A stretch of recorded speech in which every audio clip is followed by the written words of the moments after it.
El doctor Carlos Vinicio Caballero es médico internista, reumatólogo, expresidente de la Asociación Colombiana de Reumatología, actual secretario general de PANLAR, la Liga Panamericana de Reumatología, y profesor asociado de médicos de la Universidad del Norte de Barranquilla. Con nosotros el doctor Carlos Caballero.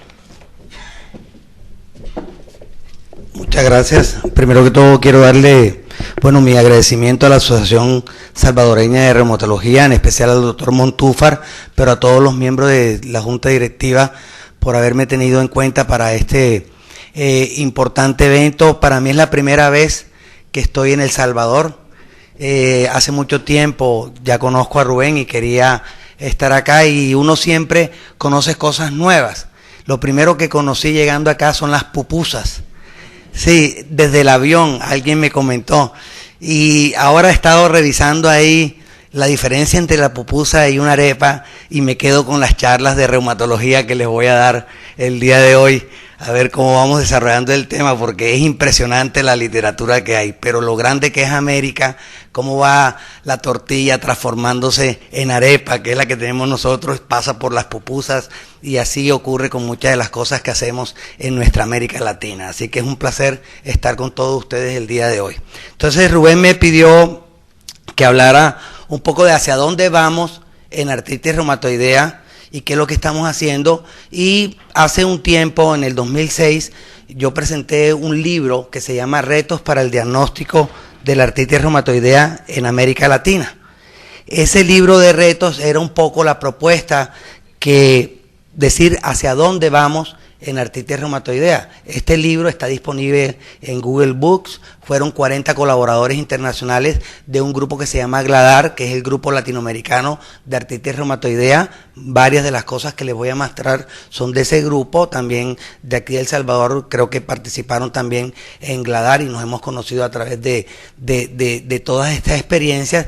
Y en ese libro, que se publicó en el 2006 en el Congreso Panamericano en Lima, proponíamos estos puntos que ustedes ven aquí, que eran los retos para el diagnóstico y tratamiento de artritis reumatoidea en América Latina.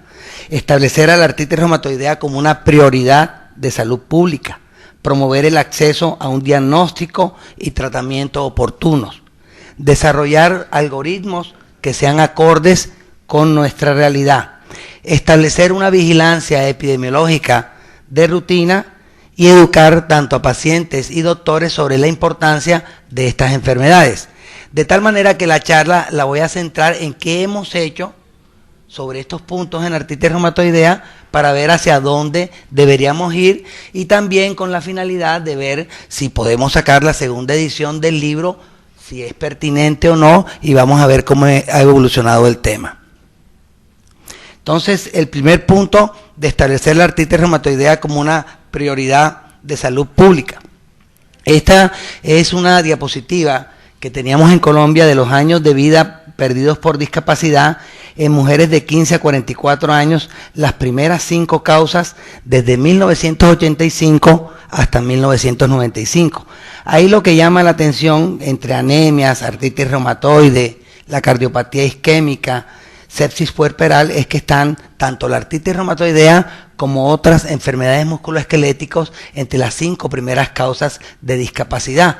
Duramos mucho tiempo con esta diapositiva en los textos, en todas las cosas, para tratar de explicarle al gobierno que son importantes las enfermedades reumáticas. ¿Qué hemos avanzado en eso? Este artículo salió en Lancet y es sobre el impacto global de enfermedades en el año 2010, es bien interesante, está disponible, salen todos los países, y lo que más me interesó de este artículo es que sale ahí tienen la dirección del correo electrónico, no, de la página web, donde se pueden consultar las estadísticas por país, por edad, por sexo, etcétera, del impacto de las enfermedades que hay. En esta que está aquí están las causas de discapacidad en Colombia y su cambio en el tiempo. Lo que les quiero llamar la atención es que todas estas que están acá son las que han crecido, y todas estas que están acá son las que han decrecido.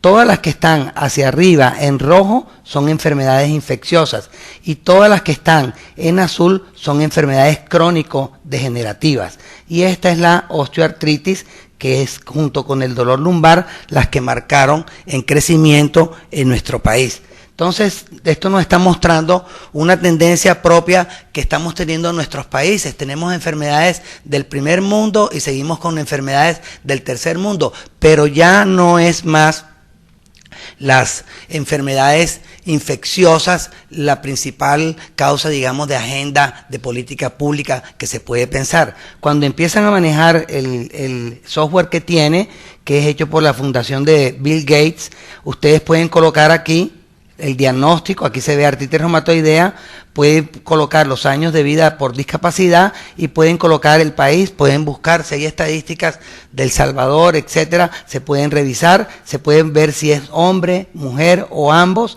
y se pueden analizar y va cambiando esto. Todo lo que ven ustedes en azul son enfermedades crónicas degenerativas. Aquí está la osteoartritis, que la vimos anteriormente, y este pedazo que está de este lado es la artritis reumatoidea. Lo que quiere decir es que son enfermedades que están impactando el sistema de salud, son enfermedades que afectan la ejecución de salud pública y desde el punto de vista de costos aún más, porque en Colombia tenemos disponibilidad de todos los biológicos prácticamente que están en la actualidad y después de los oncólogos somos la especialidad, comillas, más costosa, porque así nos persiguen todo el tiempo diciendo que somos extremadamente costosos por lo que mandamos.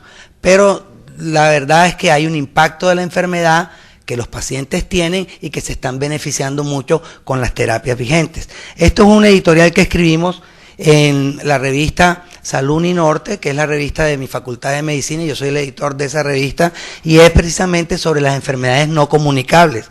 Aquí mencionábamos que había que pensar en ellas y hay que encontrar en los sistemas de salud estos puntos que ven ustedes aquí.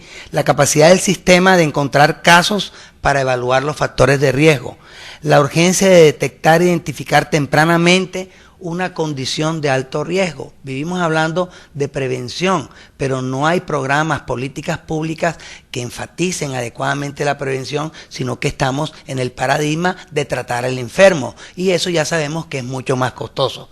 La combinación de intervenciones farmacológicas y psicosociales, que es una terapia integrada a través del tiempo, el seguimiento, monitoreo a largo plazo y promoción de la adherencia. Sabemos también que la adherencia es uno de los principales problemas que tienen todos estos pacientes que tienen enfermedades crónicas. Y finalmente la necesidad de capacitar personal, incluso no médico, por escasez de recursos humanos. Ya me estaban comentando esta mañana que abrieron el programa de reumatología. Más adelante voy a hablar un poco. Tenemos muy pocos reumatólogos en todo el continente para atender la demanda de pacientes que hay, y eso ocurre no solo con eso, sino con muchas especialidades. Entonces nos vamos a ver en el futuro, la charla hacia dónde vamos, probablemente abocados a entrenar enfermeras, personal no especializado para que puedan atender pacientes, vigilar si tienen toxicidad de medicamentos y una serie de cosas que nos molestan a los médicos, porque los médicos creemos todavía que somos el centro de la atención, los únicos que podemos brindar salud. Entonces hace poquito un señor que se llama Vinod Khosla, que trabaja en Silicon Valley, fundador de Sun Microsystems y otras cosas, en una de sus charlas, una persona muy respetada ahí, tienen inversiones en el sector salud. ¿Y qué dijo Khosla? Dijo que el 80% de los médicos eran reemplazables por máquinas. Entonces, por supuesto, si ustedes ven la lista de mensajes que le mandaron, no terminan de leerla en 7 días los médicos, todo el mundo. Pero lo que él decía, dice, en India, es hindú y ha triunfado en los Estados Unidos. En India, en mi país, el 80% de las personas nacen y mueren sin jamás haber visto un solo médico en su vida. Y tienen los mismos índices de natalidad, mortalidad, 20.000 cosas. Tienen una medicina tradicional, se manejan de una manera. Lo que nosotros tenemos es el paradigma de la medicina occidental. La bata, las cuestiones y todo eso, y es lo que creemos, pero es para pensar, es lo que quería llamar la atención. Después cuando le empiezan a preguntar es, probablemente un muy buen médico no sea jamás reemplazable. El análisis crítico, lo que tiene que hacer, pero malos médicos, y hay muchos, sí son fácilmente reemplazables. Ya está una computadora que se llama Watson, que tiene toda la información que está haciendo, se está utilizando para enseñanza en hospitales en Reino Unido, Estados Unidos, y eso no son cosas del futuro, son cosas que ya están vigentes, simplemente se tienen que ir desarrollando. Entonces es importante que pensemos cómo vamos a atender a la gente, porque pues es muy cómodo estar en el consultorio, todavía tenemos pacientes particulares, etcétera, pero hay mucha gente que necesita servicios médicos y no los está teniendo adecuadamente. Entonces, ese es en relación con la prioridad. Hemos mejorado algo, tenemos por lo menos este documento que ustedes les mencioné ahí, se pueden revisar las cifras de El Salvador y muchos países. Debemos hacer un documento conjunto, pero son enfermedades que están impactando a la población, aunque no son bien representadas a nivel de políticas públicas porque no tenemos programas de ese tipo. En relación con promover el acceso a un diagnóstico y tratamiento oportunos, tenemos el paradigma en reumatología de la atención. Ya Rubén mencionaba en sus palabras introductorias que tenemos que hacer un diagnóstico oportuno y no hay conferencia de reumatología donde no hablemos de que el paciente tiene que llegar temprano, ojalá en los 3 primeros meses, muy temprano, ojalá en 15 días de haber llegado ha comenzado con los síntomas, y tiene que haber un buen sistema de referencia y contrarreferencia. Y toda la literatura que se analiza está basado en estos paradigmas o en las hipótesis de que el paciente llega tempranamente, antes de un año, etcétera, a la consulta. Pero eso no es lo que ocurre en ningún país, ni en los Estados Unidos, ni en Europa, ni en ninguno de los países que se han hecho estudios se ha ocurrido que los pacientes lleguen así, a menos que sean clínicas especializadas de artritis temprana, de referencia y investigación, donde precisamente para estos estudios les llegan temprano a los pacientes. Pero en la vida real, la realidad es que no llegan temprano los pacientes. Vamos a ver, entonces, ¿de qué depende? Depende del lugar donde usted esté. Entonces hay retrasos por parte del paciente, si no está consciente que tiene que ir a la consulta, por parte del médico, papeleo, tiene que mandar al hospital, al centro de referencia, etcétera, para finalmente llegar al reumatólogo. En Colombia, para llegar al reumatólogo tienes que ir primero con el médico general, después tienes que ir con el médico internista y después tienes que ir con el reumatólogo. En ese paso se pierden precioso tiempo, que cuando uno lee los estudios, las investigaciones, dice, bueno, estamos fuera del tiempo. Ahora, yo trabajo en un hospital universitario, que es el Hospital de la Universidad del Norte, y es un hospital que es de una universidad privada. Ahorita les voy a mostrar unos datos, y nosotros pensamos que somos los mejores de Colombia, los mejores de nuestra área, los mejores en todo. Pensamos en ese hospital que tiene esas características. Ahora les voy a mostrar algunas cosas. Estos son los factores que disminuyen el tiempo de atención para artritis reumatoidea. Hay déficit de conocimiento de la enfermedad. La accesibilidad a servicios de salud es muy variable, eso es muy importante a nivel latinoamericano.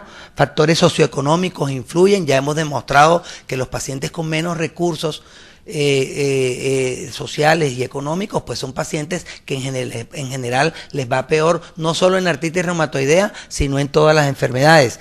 Factores interpersonales, de relación, del sistema, etcétera, y los factores geográficos. Por ejemplo, nosotros vivimos en la costa atlántica, el Caribe tiene 8 departamentos, somos unos 9 millones de habitantes, y de reumatólogos tenemos en Barranquilla 7 reumatólogos.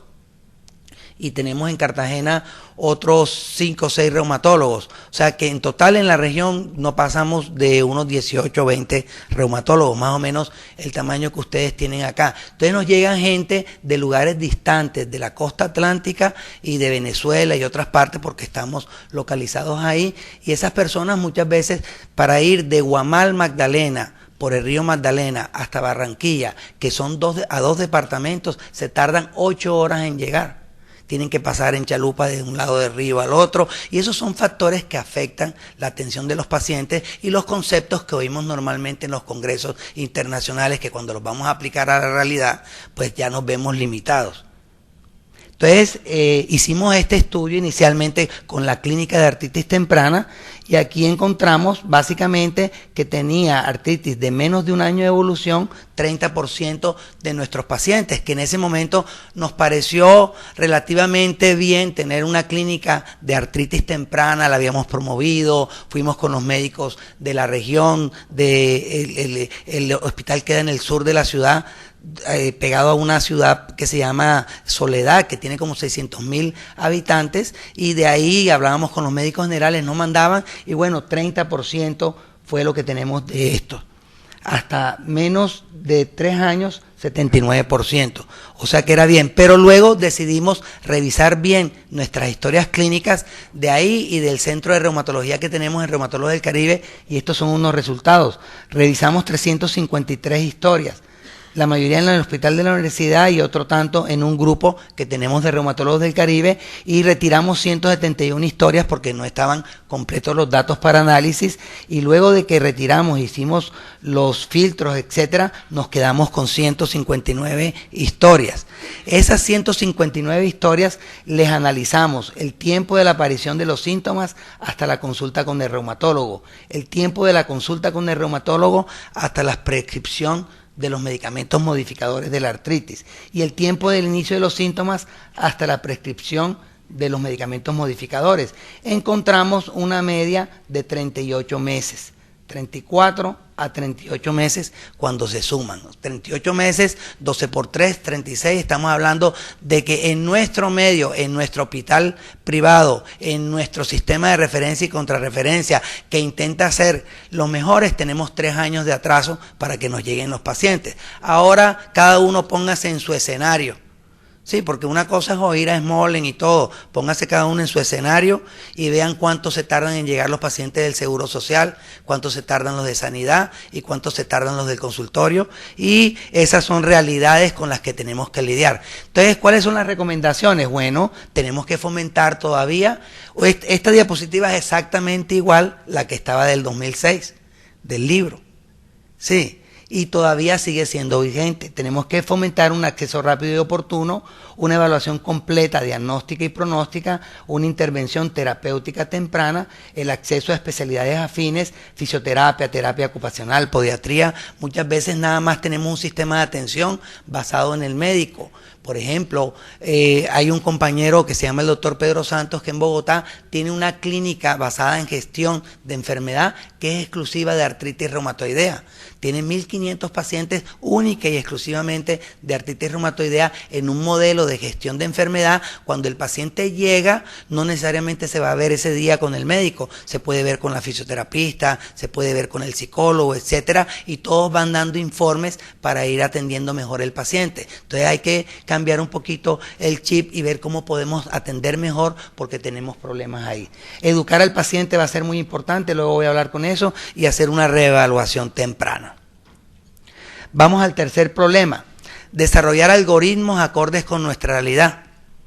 La semana pasada estuve en Venezuela, hablé del reto de cómo escoger un biológico en esa charla, y después de que analizaba cosas que les estoy comentando acá, me decían, presentaron la revisión de las guías venezolanas de reumatología, y están basadas ¿en qué? En los algoritmos del Colegio Europeo de EULAR, que son el Colegio Europeo de Reumatología. Entonces, nosotros en reumatología, para tomar decisiones, tenemos estas guías.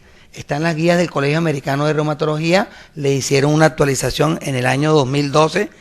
En ellos dividen en artritis temprana, y este es el algoritmo. No me voy a detener mucho, solamente les voy a decir que los pacientes deben llegar temprano, menos de un año, y se les evalúa la actividad de la enfermedad, que puede ser baja o alta, medido por los criterios que llamamos el DAS 28, que es el índice de actividad de la enfermedad, si tienen alta actividad, y luego si el paciente tiene o no factores de mal pronóstico. Si el paciente tiene o no factores de mal pronóstico, pues si no tiene factores de mal pronóstico, va a pasar a monoterapia con metotrexate o terapia combinada. Pero si el paciente tiene factores de mal pronóstico, de entrada debemos dar terapia combinada, y si no, pensar que puede ser un paciente que de una vez sea candidato a un biológico.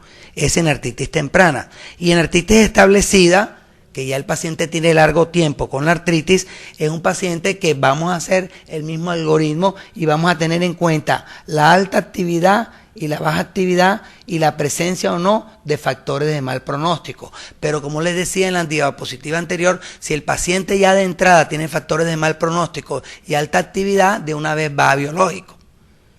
O mínimo terapia triple. Eso es lo que dicen las guías americanas. Y luego, si va fallando, vas al segundo biológico y así sucesivamente. Tenemos 9 biológicos en el mercado. Los europeos también tienen sus recomendaciones y también las seguimos mucho en América Latina. Estas son las del 2009 y básicamente la diferencia importante que tienen ellos es que ellos consideran el metotrexate el estándar de oro del tratamiento de la artritis reumatoidea. Los pacientes se pueden dividir o en que fallan o que tienen contraindicaciones o no para el metotrexate. Y todo paciente con artritis debe comenzársele metotrexate. En caso de falla, tienes alternativas, leflunomida, oro y sulfasalacina, decían en las guías del 2009. Si el paciente falla, entonces ya entras a considerar los factores de mal pronóstico, si están ausentes y si están presentes. Si están presentes y básicamente son los anticuerpos anticitrulina en altos niveles, un alto nivel de actividad o un daño articular temprano, el paciente debe iniciar un medicamento biológico inicialmente. Pero si el paciente no lo tiene, se puede iniciar terapia triple. Eso es lo que dicen ellos y así vas cambiando los diferentes biológicos en las fases. Ahora, esta es una foto desde mi hotel en Madrid. Estuvimos en el congreso, ya nos vimos con Rubén y varios de ustedes, recuerdo, hicieron una revisión de las guías. Las nuevas, las está presentando, están en borrador actualmente, son las del 2013. Esto fue una conferencia, una la dio Emery y la otra la dio Smollen. Les voy a poner aquí los aspectos importantes donde estarían los cambios. Este es el doctor Smollen, que es como el Papa Francesco, ¿cómo se llama? Bergoglio de la reumatología. Todos citamos lo que dijo Smollen. Smollen fue, Smollen vino. Bueno, aquí estaba en Barranquilla. Ese es en el Congreso Colombiano de Reumatología. Lo conocimos y tuvo la oportunidad de ir al Congreso con nosotros. Ahí estuve con Claudio Galarza de Ecuador y estuvimos con el teléfono celular, con la aplicación del DAS28, toda una tarde, como 2 horas y media, jugando con la aplicación del DAS28, metiendo casos clínicos de pacientes. Joseph, si llega con tanto y llega con tanto, ¿qué le haces? Llega con tanto y yo manejo todos los días el DAS28. Y créanme que había cosas que él no sabía cómo se manejaban y todo. ¿Por qué? Porque hacen investigación permanentemente todo el tiempo, pero si tú estás aplicando en el día a día los conceptos, te encuentras con que hay ciertas varianzas. De todas maneras, lo que dice Smollen es supremamente importante en el campo de la reumatología, porque es el grupo que más trabajos tiene en artritis reumatoidea. Y esto dicen en estas guías cuando las presentaron. Las guías del 2003 evitarán el sobretratamiento de 20 a 30% de los pacientes con artritis reumatoidea. Eso me llamó mucho la atención a mí. Si estamos diciendo que estamos sobretratando a los pacientes, ¿por qué los estamos sobretratando? ¿Será que estamos dando muy rápido los biológicos o no? Ellos están preocupados porque recuerden que Europa está en una crisis actualmente. Sin embargo, fueron claros en decir que esas guías dependían de los resultados de los estudios clínicos y no del problema económico que pudiera tener el continente en un momento determinado. Pero tanto los americanos como los europeos se preocupan por el dinero. Que no nos vayamos a preocupar nosotros en América Latina, sí parece como un exabrupto, ¿no? Entonces dice aquí, los DIMARS, los modificadores, pueden ser utilizados como monoterapia en combinación desde el principio. Después de la primera falla de DIMARS, los pacientes deben ser estratificados de acuerdo al pronóstico. Los pacientes con un mejor pronóstico deben dársele DIMARS y aquellos con peor pronóstico deben ser cambiados a un biológico. Hasta acá es lo que yo les mostré en las 2 diapositivas anteriores. Y este es el cambio principal. Para pacientes con una respuesta insuficiente a metotrexate, los agentes anti-TNF no son más los únicos biológicos recomendados. Recientes estudios muestran que todos los biológicos, incluyendo abatacept, tocilizumab y los biosimilares, pueden ser utilizados en este escenario, dijo el doctor Smolen. Lo puse textualmente para que no digan que lo dije yo ni nada, lo dijo Smolen, que ya les dije que es el que pone la cuestión. ¿Y a dónde vamos con esto? Tenemos entonces ahora más complicaciones. 9 biológicos, muchos disponibles, por ejemplo en Colombia tenemos todos excepto anakinra. Aquí me mencionan que tienen una buena selección, por lo menos 5 o 6 de esos biológicos. Está bien, y cada vez ahora tenemos que elegir entre todos. Y para colmo de males, en Colombia también tenemos biosimilares. Nos referencian en las citas y tenemos pacientes con biosimilares, y ya aprobó la EMEA, la agencia europea, el primer biosimilar, que es de infliximab, está aprobado para utilización y todo. Remsima, creo que se llama el medicamento, está aprobado también en estos días para su utilización en Europa, primer biosimilar, y es de infliximab. Entonces estamos en una nueva era. Ahora, los biológicos deben ser combinados con DIMARS, y el metotrexate se prefiere. Si la monoterapia es necesaria, entonces el tocilizumab debe ser la escogencia. Esa es la segunda cosa como diferente. Se incluye el tocilizumab y es el único que tiene estudios para monoterapia, y más o menos un 30 a 40% de pacientes, según la serie, con metotrexate pueden tener intolerancia al metotrexate, y sería la consideración a tener en cuenta en estos pacientes. Ahora, que sea verdadera intolerancia, porque vemos que, por ejemplo, la dosis máxima se recomienda hasta 25, 30 miligramos semanales, y los estudios demuestran que los reumatólogos rara vez suben de 17.5 miligramos. También los estudios demuestran que cuando llegas a 15 miligramos a la semana y vas a subir a 17 o 20, debes cambiar a subcutáneo o intramuscular. Incluso subcutáneo le va mejor, y muchos reumatólogos no hacen ese cambio. También que debes darle ácido fólico a los pacientes en una base diario, y muchos reumatólogos no le dan ácido fólico a los pacientes, y todo eso promueve la intolerancia al metotrexate, que si lo vemos bien es un medicamento que tenemos que cuidar mucho, porque los pacientes tienen una buena respuesta, tienen una mejor sobrevida, toleran bien el medicamento, y es un medicamento que ha probado seguir siendo útil a través del tiempo. Y precisamente estando en el Congreso, salió en el New England Journal of Medicine este artículo de terapias para artritis reumatoidea después de la falla de metotrexate. También es viejito el artículo porque es de junio, ya estamos en julio. Entonces, este artículo, ustedes ven aquí el cambio en el DAS28 de acuerdo al tratamiento inicial. ¿Y qué hicieron ellos? Combinaron terapia triple, metotrexate, hidroxicloroquina y sulfasalacina, con etanercept y metotrexate. Y cuando lo comparan a 48 meses, obtienen en el DAS28, que mide la actividad, la misma respuesta entre el biológico y metotrexate más la triple terapia.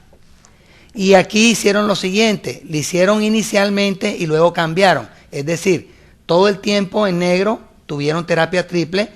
Unos tuvieron terapia triple y luego lo cambiaron a etanercept, otros tuvieron etanercept en rojito a través del estudio, y otros tuvieron etanercept y le cambiaron a terapia triple. Y ustedes ven que hicieron el cambio, siguieron en el tiempo, y a 48 meses, que son 24 por 2, son 2 años, los pacientes tenían la misma respuesta entre terapia triple y el biológico. Ahora, yo no voy a decir aquí que los biológicos no sirven, jamás. Han revolucionado la forma como ejercemos la reumatología, y todos los que hemos dado a los pacientes biológicos sabemos eso. Pero sí que tenemos que cuidar los costos, tenemos que tener un abordaje integral del paciente, y tenemos que tener en cuenta que estos pacientes van a tener la artritis 20 años, 30 años. Hay médicos, ahora les voy a mostrar esto, estos les gusta el fútbol aquí en El Salvador, hoy tienen partido con Honduras. Creo que va a ganar El Salvador, tengo la sensación esa.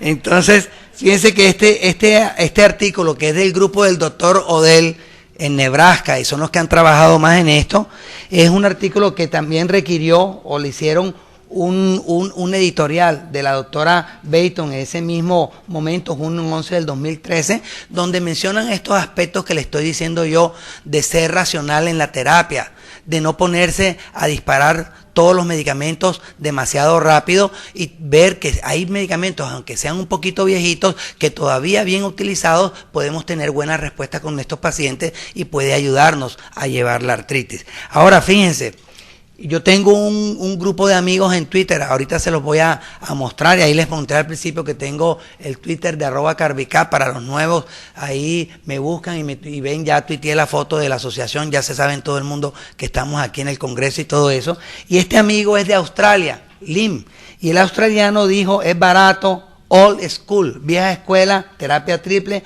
tan buena como el biológico. Ese fue el tweet que él colocó, y a mí me dio curiosidad cuando él puso old school, y duramos un día entero hablando de la vieja escuela y de la nueva escuela, vieja escuela y nueva escuela, y yo me quedé pensando un poco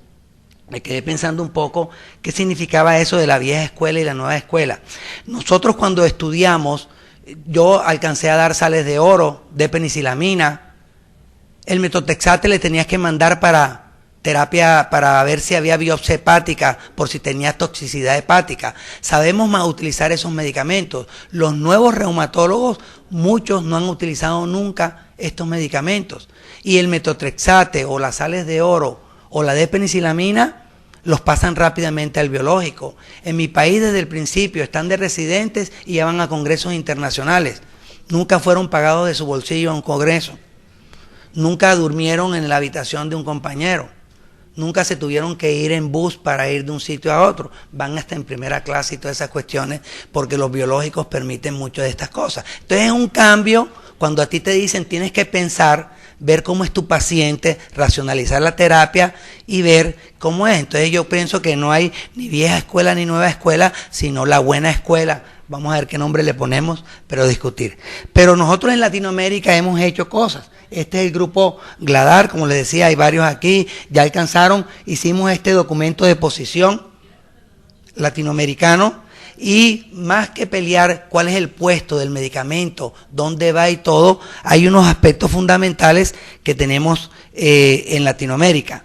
Ustedes ven, hay ciertos aspectos que afectan la implementación de un tratamiento temprano y efectivo, que incluyen la falta de un diagnóstico definitivo, de criterios de artritis temprana, ya los hay actualmente, hay retardo en la atención médica calificada, seguimos teniendo problemas con esto, e identificar pacientes que pueden desarrollar enfermedad persistente o con factores de riesgo para enfermedad erosiva. En el momento de la discusión de esto, que fue el 2006, se discutía en la mesa, como estamos acá, si se debían hacer de rutina anticuerpos anticitrulina o no, y había algunos doctores que decían que eran muy costosos, pero hoy en día los anticuerpos anticitrulina es una rutina más, como pedir anticuerpos antinucleares en la mayoría de nuestros países, de tal manera que sí se puede identificar y estratificar a los pacientes. Este es importantísimo.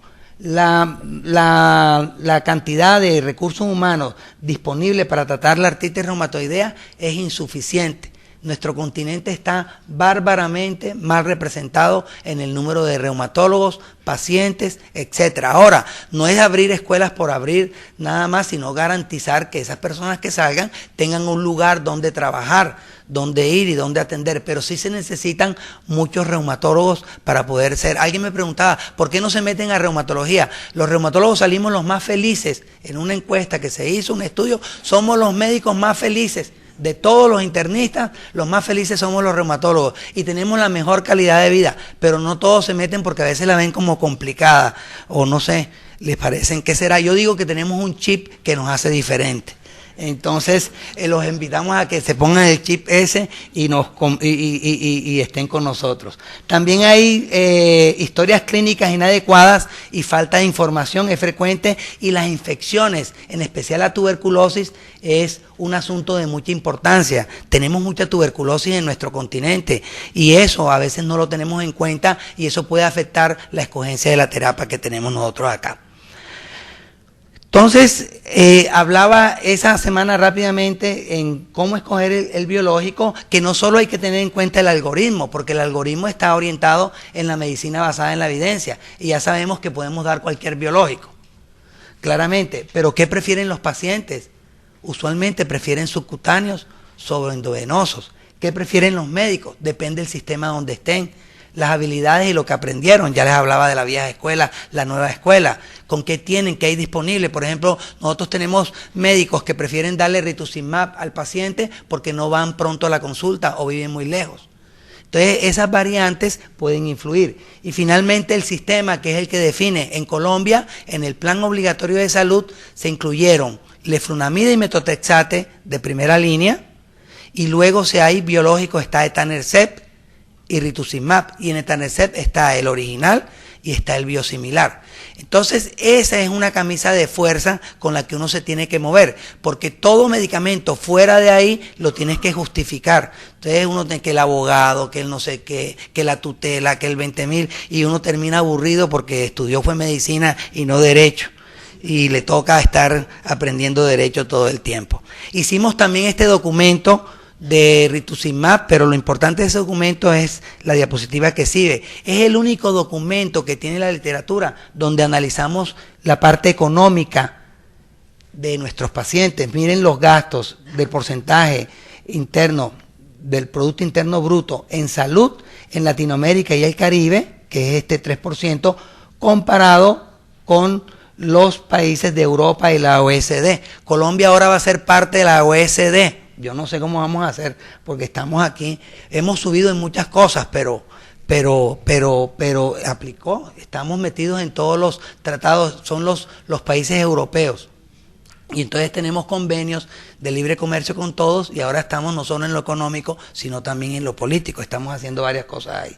Y miren el gasto per cápita que tenemos en América Latina, es mucho más bajo que el que tienen en los países desarrollados. Y esto bien importante, gastos del bolsillo, 39%. Todavía, a pesar de que hay sistemas de salud, en Colombia todo lo cubren las aseguradoras. El 98% del cubrimiento es por la aseguradora. Ahorita estaba comentando con alguien que me decía, aquí los pacientes pagan si ven las respuestas y todo eso. Nosotros, tú le mandas a Julio Mario Santo Domingo, que es, bueno, ya se murió, pero es el industrial más importante de Colombia, cualquiera de estos productos y a los 2 días, a los 3 días, te llega con la hoja para que le llenes, para que se lo paguen por el plan obligatorio de salud, porque lo paga el seguro. Entonces, eso va a variar de acuerdo a país. Entonces, cuál es la realidad de cada país va a influir sobre esto. Esto muy rápido para decirles el algoritmo que nosotros propusimos de PANLAR, que muchos no lo conocen, está publicado. Nosotros decíamos, además del tratamiento farmacológico, hay medidas no farmacológicas, ninguno de los otros algoritmos lo incluye.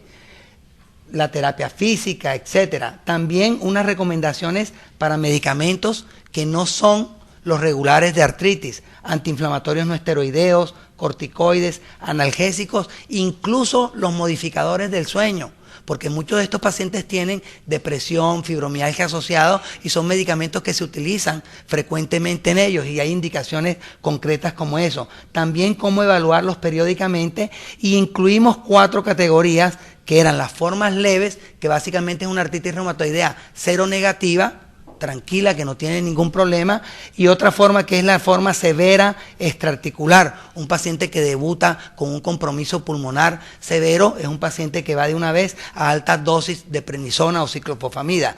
Y luego están las formas estándar, que no llamamos moderada, sino las artritis reumatoideas seropositivas, que son las que deben iniciarse con metotrexate. A este algoritmo, que a mí me parece que de todos es muy y está adecuado a la realidad latinoamericana y todo esto, pues podemos discutir si ponemos solamente mototerapia o terapia combinada, pero básicamente está diciendo lo mismo que dicen todos los otros algoritmos. Esto estamos discutiendo aquí en lo que llamamos el nuevo PANLAR. Ahí nos reunimos con Rubén para ver si con la Liga Panamericana podemos volver a actualizar estas guías, ponerlos al tono, pero no podemos poner el papel que sea, la referencia, si los propios médicos de la región no son los que citan los documentos y lo que le dicen a las instituciones, a los gobiernos, que el documento que importa es el panamericano y no el europeo y el americano, como ocurre actualmente.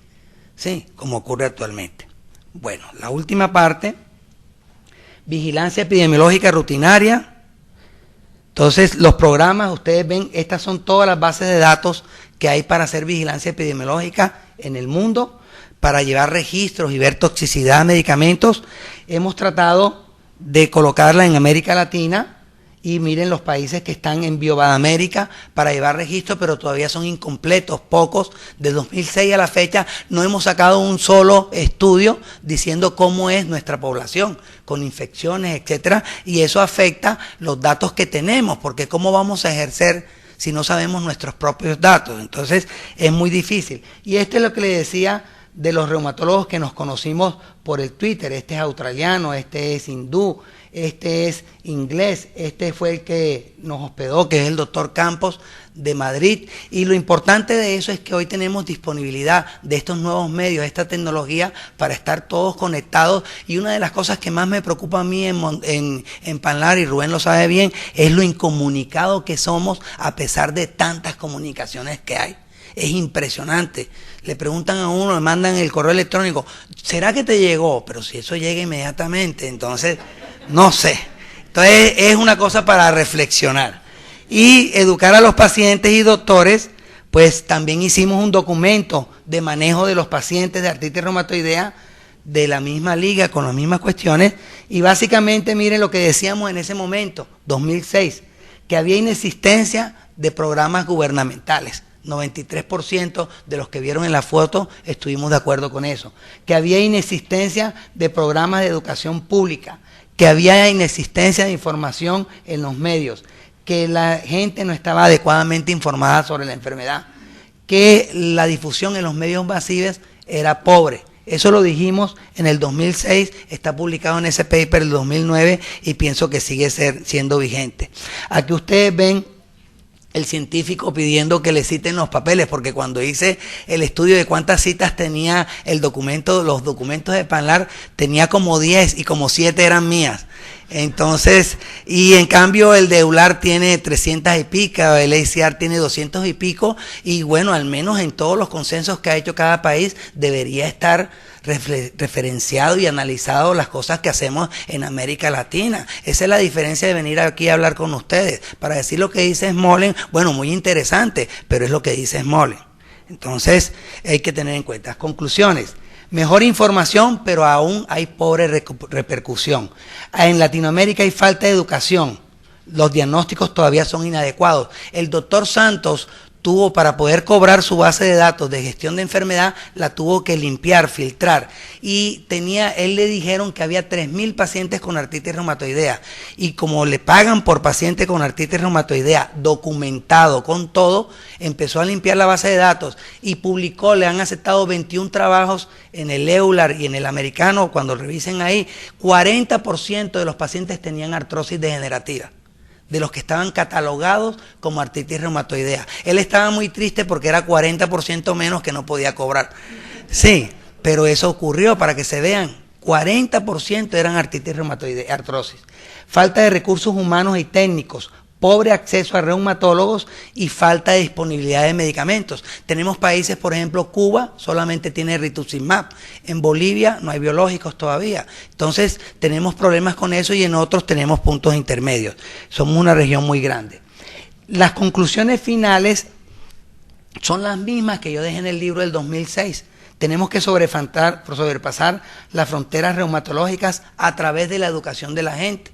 La gente, cuando se vuelve exigente, cuando sabe que tiene acceso y todo, son las que van a presionar al sistema que lo haga diferente. En Colombia está ocurriendo eso. Impulsar la implementación de clínicas de artritis temprana, que todavía no están funcionando adecuadamente. Estudios de vida real. ¿Qué hacemos con nuestros pacientes en la realidad? No en lo que dice en el algoritmo, y cómo vamos a tomar las decisiones de acuerdo a nuestras necesidades. Probar las hipótesis. Por ejemplo, decimos que el paciente tiene que llegar muy temprano, menos de 15 días, y nadie llega antes de 15 días. Entonces, ¿qué estamos hablando si hay una disociación entre lo que dice la teoría y lo que se hace en la práctica? Y nosotros necesitamos datos de lo que tenemos al frente, porque tenemos que resolverle problemas a nuestros pacientes.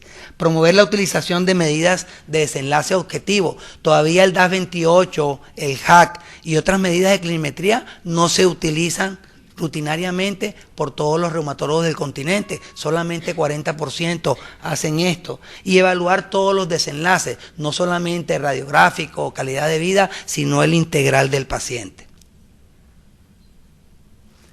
La artritis reumatoidea es una enfermedad costosa para los sistemas de salud. Deben hacerse mayores esfuerzos regionales y locales para establecer realmente la artritis como una prioridad de salud pública, que lo es.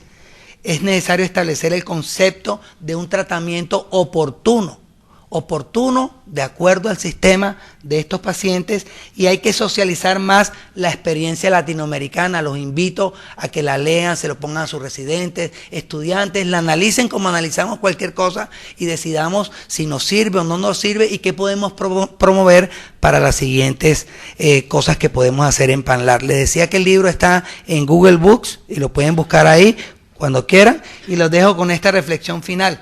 No tengo miedo que se acabe el mundo. Esto fue cuando se iba a acabar el mundo el año pasado, en el 2012. Tengo pánico de que siga igual. Muchas gracias. Es lo que hacemos, lo que hace la diferencia.